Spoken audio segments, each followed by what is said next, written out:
that the women of Kenya have received a big victory through a court decision that has been delivered today by Justice Mativo. You all remember that this is a matter that has a long history. In order to ensure equality between sexes, the Constitution of Kenya provided that not less than 1/3 and not more than 2/3 of members of elective and appointive public bodies shall have its members coming from the same gender. And this is something that was supposed to have been enacted into law by the 27th of August 2015, as per the Supreme Court advisory opinion, where the Attorney General sought the advisory opinion of that court as to whether this requirement ought to have applied during the elections of 4th March 2013. The majority opinion, save for the dissenting opinion of the Chief Justice, Willy Mutunga, was that it was supposed to be realized progressively, and that the deadline for that realization was supposed to be the 27th of August 2015.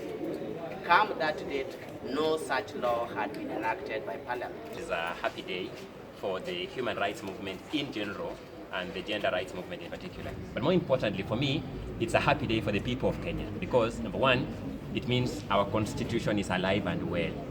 That you can try to suppress it, but you cannot kill it. And if you try to kill it, it'll be impossible to bury it. Number two, we also learn a lesson that as citizens, our vigilance is key for the enforcement of these constitutions. Remember, Parliament has delayed the coming of this day, but to the extent that the groups that moved court have remained vigilant, this day has come. And it means that we have not yet arrived. We have made the first important move of a wave, and we must stop a tendency of sitting back so that the wave may counter, may relapse. We must push until the directions given by the court crystallize into the original promise that was given to the women of Kenya and by extension the people of Kenya as a whole. And I have to say the Constitution is going to have a great celebration today. It's probably going to eat a very serious 3-course meal because it has been enforced, it has been brought alive in this judgment, and we have been reminded as the people of Kenya that this is the Constitution we all aspired for, the rights enshrined therein, especially the right of equality and non-discrimination, have received a very big boost today. And the Commission is delighted by the fact that, first of all, there are Kenyans who are vigilant enough to defend the Constitution. Remember, Parliament was supposed to defend the Constitution, and it has failed to deliver this extremely important and essential deliverable of equality and non-discrimination.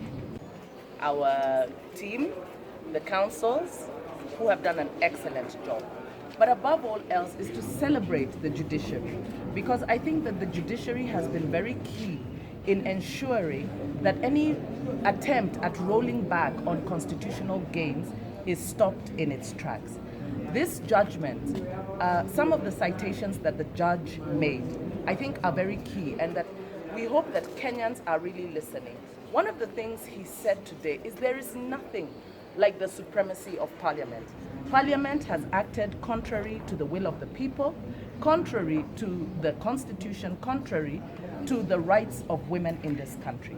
And it has been a persistent battle from the promulgation of the Constitution, because we have been fighting this battle since 2011. And they have found every reason not to enact the necessary legislation to guarantee equal participation of women. And so this judgment comes at an opportune time as this country prepares for an election. And I hope that the political class is listening.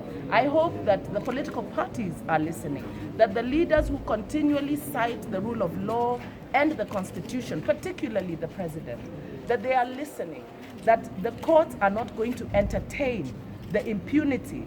So today it is a celebration for Kenyans, it is a celebration for women.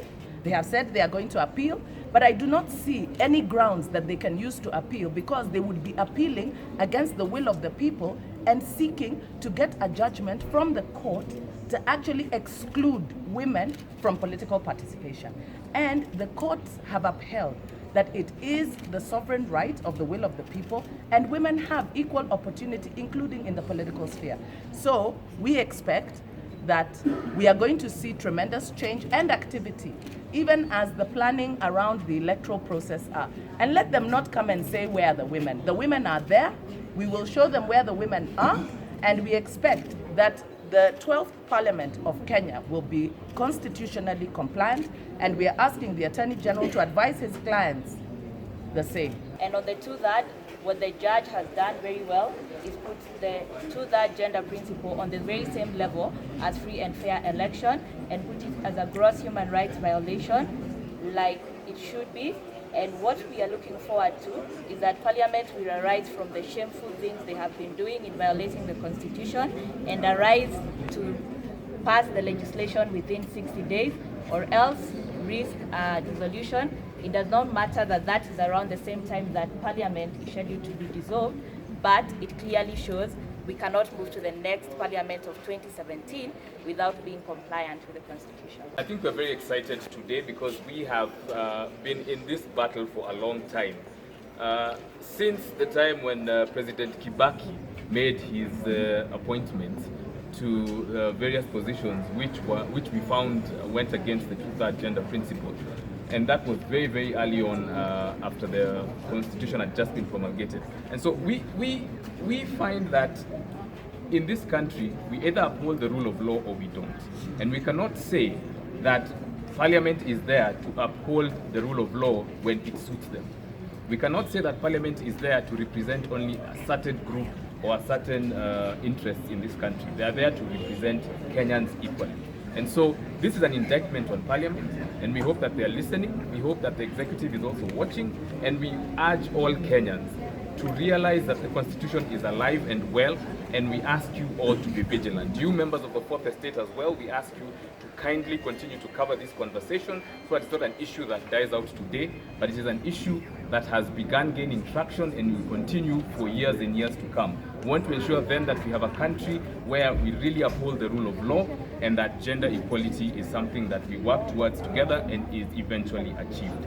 Kwa majina ni Jane Mulanda, na mimi nasema hivi ni kama mama wa mashinani ya kwamba tumefurahia ruling ya leo, na tunasema kwamba wakina mama lazima watambuliwe, na vyama vyote ambavyo viko Kenya vinavaa vitambua kina mama wanapiga kura kwa wingi, na tunahitaji kama kina mama kwa parliament inayokuja tukue 50-50, kwa sababu tumebaki nje mara nyingi na sisi tunapiga kura. Na kwa hivyo tungeomba ya kwamba wanasheria wote watuunge mkono, washikane na sisi kama kina mama, ya kwamba wapitishe bili ya kwamba tukue 50-50 kwa bunge, na sisi ndio tunapiga kura. Kwa hivyo tunaomba, tunashukuru sana ruling ya leo. Tumefurahia kama akina mama wa Kenya, nchi yetu ya Kenya, na tunaomba wamama pia wajitokeze kwa wingi, msimame katika hivi vyama, mchaguliwe, msapotiwe, msimame viti ya msingoje viti za kupewa, msimame kwa wingi, mjitokeze wamama Kenya mzima, msimame viti, tupate viti kama akina mama, pia sisi tuweze kupigania haki zetu kama akina mama. Ni hayo tu.